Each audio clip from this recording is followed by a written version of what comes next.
Legislature has had ample time to shore up the program since it was created in 2019, but it has failed to do so. Amen. I don't know if I can say it better than that. This thing was failed, flawed, and terrible program from the very beginning, and they've had lots of time to fix it. They tried to hide it for a couple of years by delaying when it was implemented, and then quietly snuck it into effect this past July when it began to hit people. We got people on our website that are saying, hey, I just found out I'm paying $70 every month for this stupid thing, and that's money that I could use. I didn't know that I could opt out. They did this in a sneaky way. And it's people that $70 matters and it hurts. I'd like to, if we can get this one over here, Camille, that one, yeah. And so you say, well, oh, who cares? And one of the things is the lies that are already being told. This is the huge lie is that this somehow takes away long-term care health. This is a complete and total falsehood. All this does is it gives people a choice. And I want to talk about some of the flaws that are in this. You have to pay into the program for 10 years before you qualify. If you are a woman who graduated from college at the age of 21, you pay into it for 9 years. You have to qualify for 10 years. At age 30, you then say, hey, I want to take some time off and I want to raise some kids and be a mom. And you're gone for longer than 5 years, and you come back into the workforce after your kids are starting to get into school and into kindergarten. You have to start back over at year zero. You have to start back over at year zero. This is not a fluke. This is not a flaw that they overlooked. This program was designed to screw working moms. From the beginning, it was designed that way because they knew it couldn't pass fiscal muster. So they began to design things in it that would screw certain groups. Who else does it screw? If you're a migrant worker, there is no way you're going to qualify for it because you're working, if you're going from state to state, you're going to get, this one disenfranchises you. If you're a senior, caretakers is an interesting one to me. If you take time off from your busy schedule to take care of Mima in the last 5 years of her life, and you haven't paid in for your 5 years, you got to go back to year zero. The working poor, you have to pay into it. There's not an exclusion right now.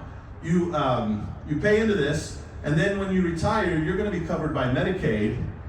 And so basically, you're paying so that the middle class and the wealthy get your money to go pay for this thing. And then I think taxpayers in general, it's so flawed. My father passed away this year. He was in sort of assisted living for a couple of months. The max that you get out of this thing is $36,500. And if anybody's had a parent in any kind of long-term assisted care, you know that's, if you're lucky, it's several months. So this thing is flawed from its inception. And I think this is an important point that I want to make. If this was a private company issuing this insurance, Bob Ferguson would be down their throat giving them a lawsuit because it would be illegal. This is a shameful display, and the legislature had plenty of time to fix it. When it came to a vote, twice the Washington voters rejected on advisory votes. Twice they rejected this. This is not popular. All we're doing, and we're not getting rid of it, all we're doing is giving everybody a choice. We think that you should have a choice whether or not you want to opt in. If you think this thing is valuable for you, knock yourself out. Go and join it and pay. If you don't think this is valuable to you or your family or your loved ones, you should have an option. You should have a choice to opt out of it. Okay? So, and I might add, is this just the other, but when people, our friend over here, you're welcome. Andrew, glad to have you here. You're welcome to come. You don't have to always hide in the back. You can come up like you did this time. When they write about it, they say things like, this ultra-rich guy, he's just doing stuff to, so he doesn't have to pay taxes. I guarantee you this thing doesn't impact me. This impacts working class Washingtonians every day and every paycheck. I'm not doing this for me. I'm doing this because it hurts, and this and all the other taxes hurt people. And they think you're stupid, right? They pass this law and they think you're stupid. They think they can sneak it in, sneak it by, and then they can tell you, oh, this is going to take away long-term care, and that you won't be smart enough to figure it out. Well, let's put it up to a vote and see how smart the people are. And I think when they do, you're going to find out just how smart the Washingtonians are. This is the 6th of 6. Yay! So that's been. Yay. I want to give you some other numbers.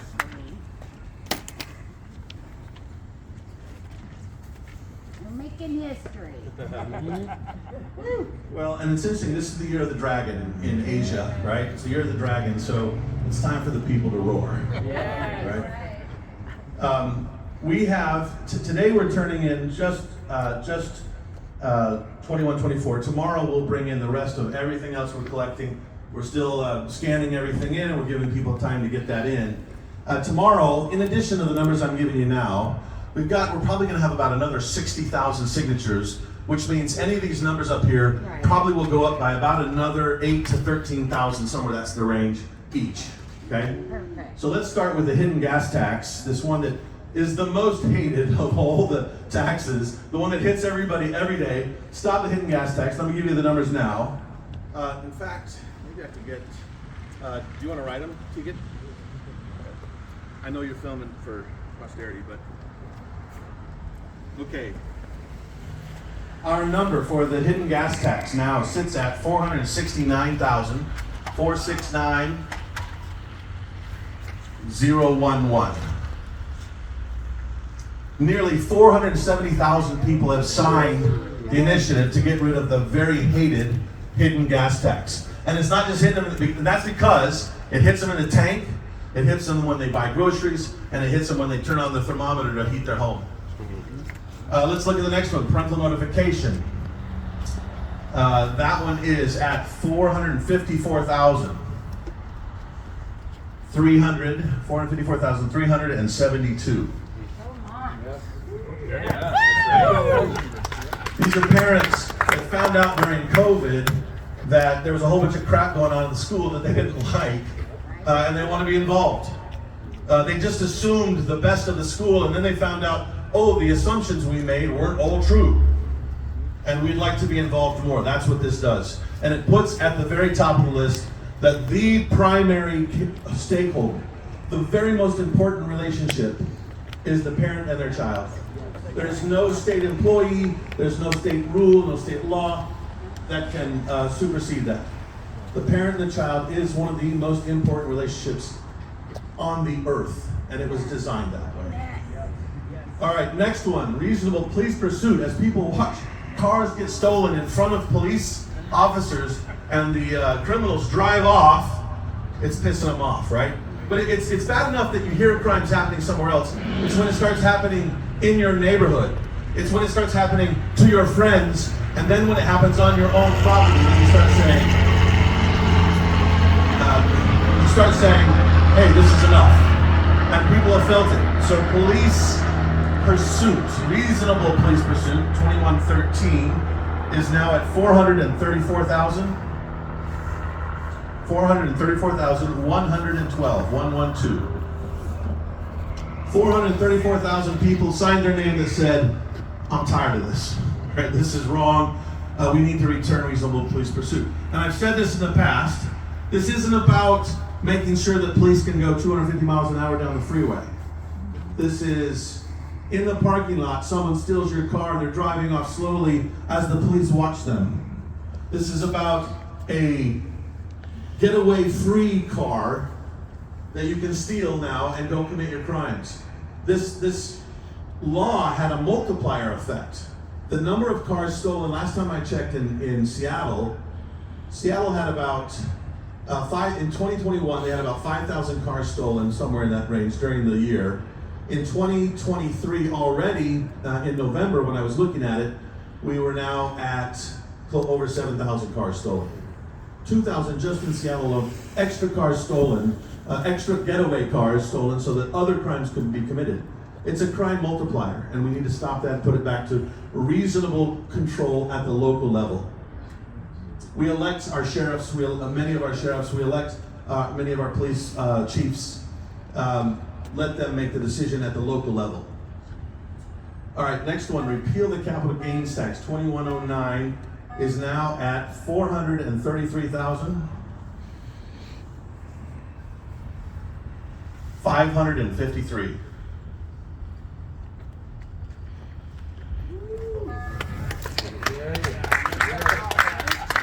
So everybody is completely certain that the only reason I did any of this stuff is for this one, for capital gains. I've already made my capital gains and I've paid a lot of taxes on them. This one is, and I think it's actually quite funny. You can almost write the opposition. ChatGPT would probably write the opposition better than what these guys are doing. This one is. Right away, this is institutional racism, is what this one's about, right? And that's sort of a surprise. And I find that claim actually institutionally racist in itself, because it seems to assume that someone of another skin color doesn't want to make capital gains. You want to make capital gains? Yeah? You're running your own business, aren't you? Yes. And what do capital gains mean to you? More money, right? That's not a white, it's not a white and a black issue, right? This is a green issue that transcends the color that happens to be how much melanin we have in our skin, right? This is every entrepreneur that's come to this state because Amazon was here. They all came here to start a business, and they didn't come here because it was some sort of institutional thing for white people to do. This means every business owner that started a family restaurant. They've got a business that's now, they've been working on this thing for 30, 50 years, and they're ready to retire, and they want to pay for the college for their grandkids, and they've got suddenly an additional tax that they weren't counting on that knocks out, oh, sorry, grandkid number 7, we can't give you the college tuition that we were going to give you because I've suddenly got a 7% tax. And I think it's worth noting, as we mentioned last week when we turned these in, number one, the reason that the capital gains, one of the primary reasons the capital gains was started was so that they could stick everybody else with an income tax. Once you get this through the door, you get this camel's nose under the tent, it gives every opportunity then to create an income tax, right? So this is a sneaky way to do that. And it wasn't about the money, but now the claim is going to be, oh, you're taking money away from children. I'd like to point out that the state has had a budget surplus for over 10 years. And not just a little one, a multi-billion-dollar surplus every year for the last 10 years. And this has been controlled by one party for nearly 40 years. And that one party is screaming now, oh, if we don't take this money from people, if we don't shut the door on anyone else that wants to make money, if we don't stop people from making money right now, then the sky's going to fall, the state's going to collapse, and children are going to go hungry. They've had 40 years to fix the damn system. And they've had a budget surplus every year, and still they can't get enough taxes to satisfy the huge greed that is government greed. And I don't think there's any greed larger than government greed. The next one, 2111, no state income tax. We got 446,000. Hang on, let's remind that. Yeah. 446. 372. This one was really, really popular. You can see that there's a lot of people signed it. This was one that we often led with when we were out gathering signatures, and because you didn't have to. Because why? What we mentioned last week when we turned that one in, over 10 times at the ballot box, Washingtonians have rejected an income tax. They don't want it, and I don't know how many times you have to say no, right? If this was just say no, right? I don't know how many times the voters have to say no. When no means no. No means no. Well, they don't want this one. Well, and so what does this one do? Is there an income tax? No, there's not an income tax right now. But the reason they said they were doing the capital gains was so they could get you with an income tax. It's coming. Bill number 2335, right?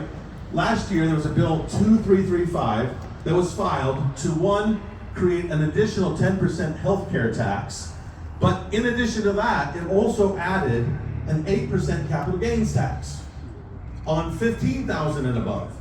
This is not coming just for rich people, this is coming for you and your pension. Oh, and then we're going to get you, as soon as we get that in, we're going to get you with an income tax. Well, what we did with the income tax one is we said, you know, they did a sneaky trick. They said, oh, it's not an income tax. Even though the IRS says that capital gains is an income tax, even though 45 other states say it's an income tax, it's not an income tax, it's an excise tax. So we said, okay, on the income tax, what we're going to do, we're going to appeal to the highest tax designer in the world, which has to be the IRS. And if they call it an income tax, it's a frickin' income tax. That's right. So this law would prevent city, county, and state from implementing an income tax as defined by the IRS. Preemptively, proactively. County. And county, did I not say county? Yes, City, you state, did. and county. I'm just letting my county know. All right, so we've turned in now, this is about 2.66 million signatures. I'm pretty sure that's a record.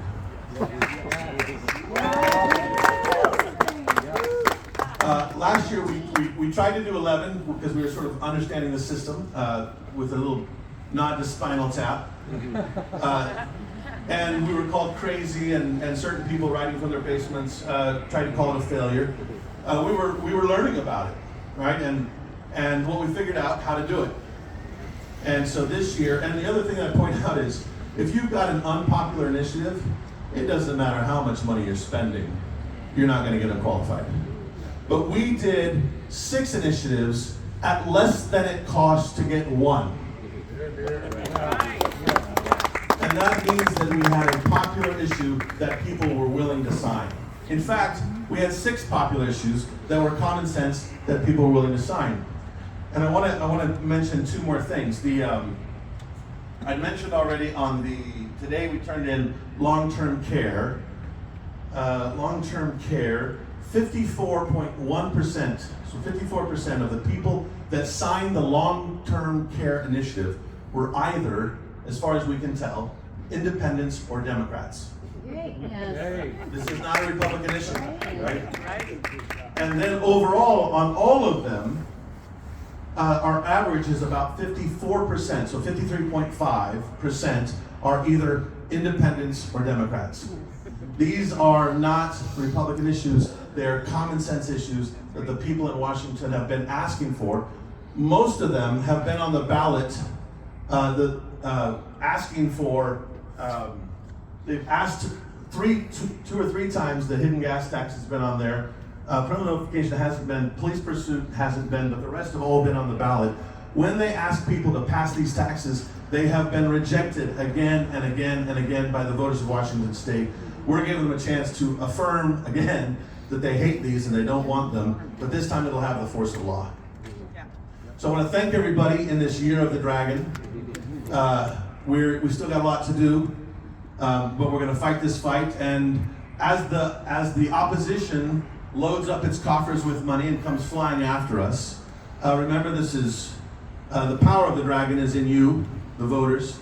This is 2.6 million times people signed their name and said, I don't like the crap that the legislature has done. I don't like it. We didn't like it when we voted on it before, and then they ignored us and shoved it down our throat like a cracker to a parrot or something like that. And we're tired of it. We're tired of it. No more. No more. Thank you. There you go again, Brian. No receipt.